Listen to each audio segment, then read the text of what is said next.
Значит, смотрите, я, Евгений, встревожен всей этой ситуацией, которая произошла на прошлой неделе.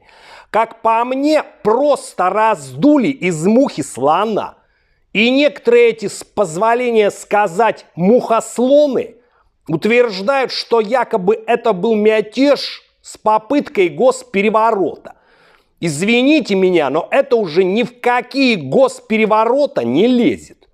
И я, как истинный патриот России, находясь сегодня здесь, в Беларуси, хотел бы в свою очередь оправдаться за свои безмятежные действия.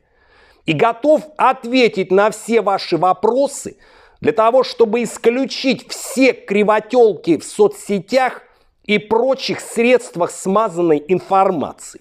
Скажите, что заставило вас пойти на такой шаг? Все мы с вами живые люди. В ЧВК Вагнера тоже осталось немножко живых людей, которым, как и всем вам, периодически элементарно хочется сменить картинку.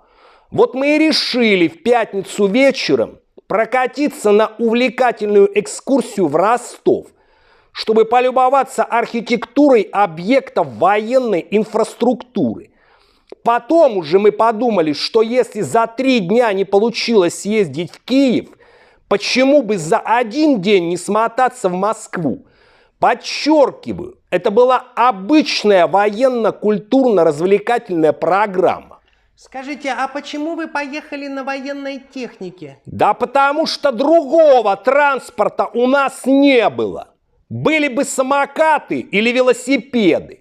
Ну, на крайняк ролики или какой-нибудь хлипенький трехколесный гном, мы бы поехали на них, не принципиально.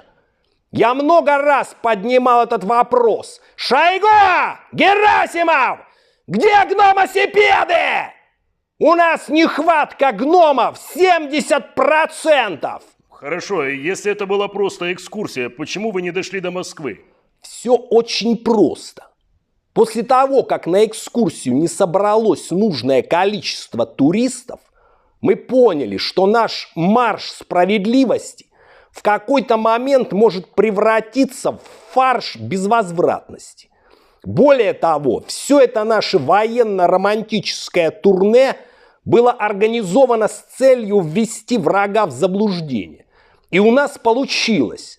Враг до сих пор в шоке и не понимает, что это было. Ну, честно говоря, многие россияне тоже не понимают, что это было. Значит, они тоже враги. И к ним еще будут вопросы.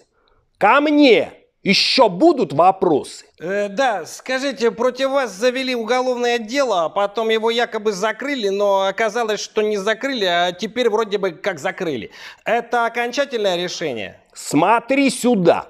Россия – демократическая страна.